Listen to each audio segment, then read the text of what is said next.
Each season these cherry blossoms bloom may be another season closer to them disappearing. This has been a long time issue that needs to be addressed. Catherine Townsend is president of the Trust for the National Mall in Washington. She acknowledges the Tidal Basin area in D.C. has been threatened by climate change and rising sea levels. These, along with weakened infrastructures, contribute to the flooding around the cherry trees. We have about 90 trees that need to be removed annually from damage and just weather and just the water and the brackish water on the roots that are just kind of not nurturing and keeping them healthy.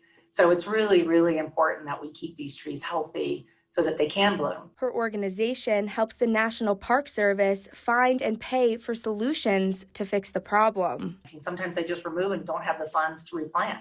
So we're trying to ensure that there's this healthy system and a healthy ecosystem for them to thrive in. These cherry trees get flooded twice a day at high tide because the tidal basin doors can no longer block salt water from the Potomac River. If there's no changes to the current situation, and there's no shoring up the seawalls, and there's no shoring up the tidal basin, redesign opportunities, you'll see the natural flow of water rising and really just taking over. To prevent that, Townsend is bringing together 5 architectural companies from around the country to redesign the basin area in order to help preserve trees and other monuments.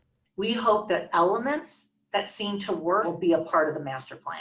We were really looking forward to how this all plays out over the next several years.